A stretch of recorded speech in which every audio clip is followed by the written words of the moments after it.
नमस्कार, मैं अभिषेक यादव, प्रत्याशी सदस्य bar council of Uttar Pradesh. आज इस वीडियो के माध्यम से आपके बीच उत्तर प्रदेश बार काउंसिल द्वारा नवीन पंजीकरण के संबंध में कुछ जानकारी लेकर आया हूं। ऑनरेबल सुप्रीम कोर्ट के इस जजमेंट के बाद,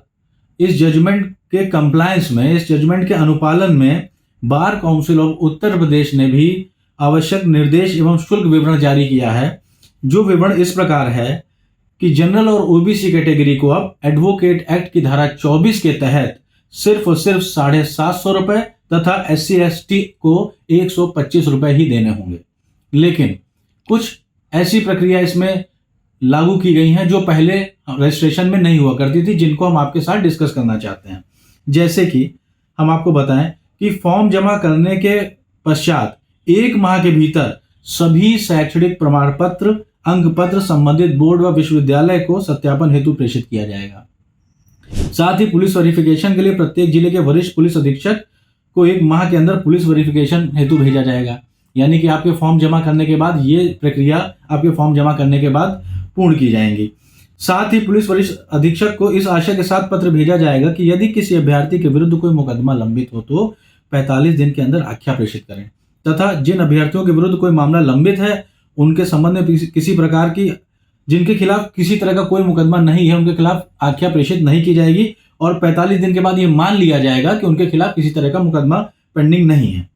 और सबसे जरूरी जो बात ध्यान देने वाली है वो यह है कि अब से जो फॉर्म जमा करेंगे उसके बाद आपको नवीन पंजीकरण जो व्यवस्था आई है इसमें आपको इंटरव्यू भी देना पड़ेगा। और उस इंटरव्यू में अगर आप उत्तीर्ण नहीं होते हैं तो पुनः 3 माह के भीतर फिर आपका इंटरव्यू होगा, जिसको आप बार काउंसिल ऑफ यूपी के सामने, उनके सदस्य के सामने आप इंटरव्यू देंगे। फिर इसमें इसी तरह के तमाम और स्टेप्स पे अलग अलग समय अवधि बताई गई हैं, जिन समय अवधि को अगर जोड़े तो लगभग ये 150 से भी अधिक दिन की समय अवधि आपके पंजीकरण तक, प्रोविजनल पंजीकरण प्राप्त होने तक के लग जाएंगे। दूसरी, उसके बाद एक सबसे महत्वपूर्ण बात यह है कि 2 वर्ष के लिए जब आपका प्रोविजनल लाइसेंस आपको जारी कर दिया जाएगा तो प्रत्येक वर्ष के 5 मुकदमे स्वयं दाखिल किए हुए या बहस किए हुए या सहायक के रूप में कार्य किए हुए जिसमें उनका नाम आया हो का विवरण प्रस्तुत करेंगे वह इसी बीच ऑल इंडिया बार काउंसिल उत्तीर्ण करेंगे। तत्पश्चात ही स्थायी पंजीकरण दिया जाएगा। यानी कि अन्यथा की स्थिति में आपका पंजीकरण रद्द कर दिया जाएगा और आपको प्रैक्टिस करने से बार किया जाएगा। जैसा कि बार काउंसिल ऑफ यूपी के दिशा निर्देशों में जिन मुकदमों का, यानी कि जिन हाईकोर्ट के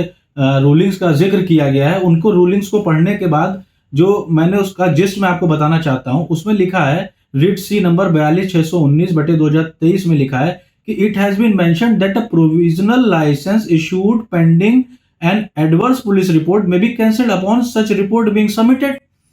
कहने का मतलब यह है कि अगर कोई किसी के खिलाफ कोई एंट्री एडवर्स आती है तो प्रोविजनल सर्टिफिकेट पहले जारी कर दें, बाद में अगर एडवर्स एंट्री आती है तो उसका नाम रोल ऑफ एडवोकेट से स्ट्रक आउट कर दिया जाएगा, जिससे कि जो अननेसेसरी कई महीनों का डिले होगा एक प्रोविजनल लाइसेंस पाने के लिए, जो कि मुझे लगता है कि न्यायोचित नहीं होगा। वीडियो के अंत में मैं आपसे सिर्फ इतना ही कहना चाहता हूं, क्या आपकी नजर में पुलिस वेरिफिकेशन और शैक्षणिक प्रमाण पत्रों के सत्यापन की आख्या आने तक प्रोविजनल लाइसेंस जारी न करना न्यायोचित होगा? हम चाहते हैं कि आप कमेंट में अपनी राय जरूर दें और हमारे चैनल को लाइक करें, सब्सक्राइब करें और ज्यादा से ज्यादा लोगों तक पहुंचाएं, ताकि जो हमारे युवा वर्ग है जो लॉ ग्रेजुएट हुआ है रिसेंटली, वो इन सभी समस्याओं से